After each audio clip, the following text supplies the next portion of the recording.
وَإِنَّ اللَّهَ أَمَرَ الْمُؤْمِنِينَ، حضور فرماتے ہیں اللہ نے اہل ایمان کو بھی وہی حکم دیا ہے بما امر بہ المرسلین، جو اس نے اپنے رسولوں کو حکم دیا۔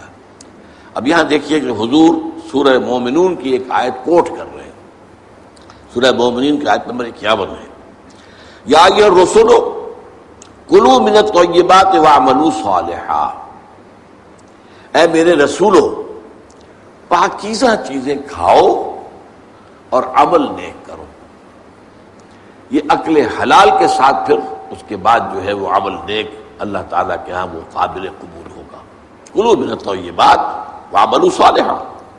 وقال، اور ایک دوسری آیت بھی آپ نے کوٹ کی، یہ سورہ بقرہ کی آیت نمبر 172 ہے، یا ایھا الذین آمنوا کلوا من طیبات ما رزقناکم، دیکھو کھاؤ ان پاک چیزوں میں سے جو ہم نے تمہیں دی۔ گویا کہ عقل حلال، رزق حلال، رزق طیب، حلال و طیب، یہ ہے در حقیقت جس کا حکم دیا جا رہا ہے، رسولوں کو بھی دیا گیا اور اہل ایمان کو بھی دیا گیا۔ ثم ذکر، اب یہ ہے اس حدیث کا وہ ٹکڑا کہ جو لرزہ طاری کر دینے والا ہے۔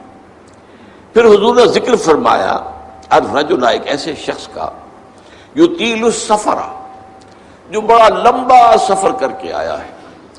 حدیث میں صراحت نہیں ہے لیکن گمان یہ ہے کہ یہ حج کا سفر ہے۔ ایک شخص دور دراز سے اور احرام باندھ کے آیا ہے، اور ظاہر بات ہے کہ اس زمانے میں سفر جو ہے، فرض کیجئے کوئی شخص مدینے سے چل کر آیا ہے مکہ حج کرنے کے لیے، تو 7 دن کا سفر تو اس کا ویسے ہی ہے اونٹ کے اوپر۔ اب کیا اس کا حال ہو جاتا ہوگا، احرام کی پابندیاں، نہاتا بھی نہیں ہے، مبادا کو بال ٹوٹ جائے، دم دینا پڑ جائے، اس حوالے سے اور انتہائی احتیاط کے ساتھ جو ہے، اور وہ چل رہا ہے اور 7 دن کا سفر کیا ہے، تو کیا حال ہوا ہوگا؟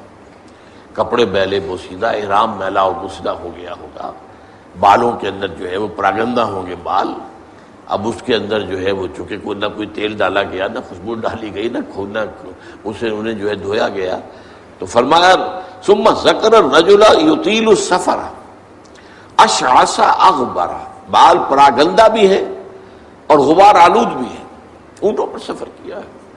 اور ظاہر بات ہے کہ قافلہ جب چلتا ہے اونٹوں کا تو اگلا اونٹ جو ہے وہ جو خاک اڑاتا ہے وہ پچھلے اونٹ کی سواری کے اوپر آئے گی لازماً۔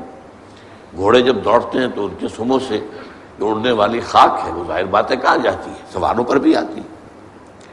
یمد یدیہ الی السماء، وہ اپنے دونوں ہاتھ اٹھاتا ہے آسمان کی طرف، یا رب یا رب، اے میرے پروردگار اے میرے پروردگار۔ اب اس میں میرے سامنے جو نقشہ آتا ہے وہ تو جبل رحمت۔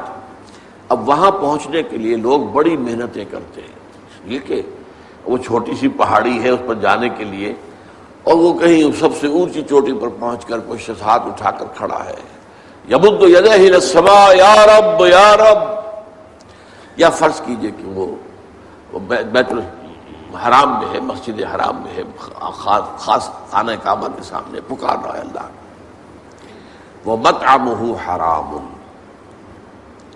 حال یہ ہے کہ جو اس کا کھایا ہوا ہے پیٹ میں وہ حرام ہے، وَمَشْرَبُهُ حَرَامٌ، اور جو اس کا پیا ہوا ہے وہ بھی حرام ہے، وَمَلْبَسُهُ حَرَامٌ، اور جو اس کا لباس ہے احرام، بہت قیمتی تولیوں کا جب وہ جو احرام ہے وہ بھی حرام کی کمائی سے آیا ہے۔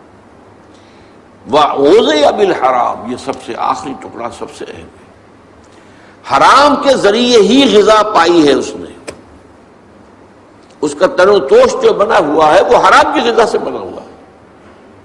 فَأَنَّىٰ يُسْتَجَابُ لِذَٰلِكَ، تو اس شخص کی دعا کیسے قبول ہے؟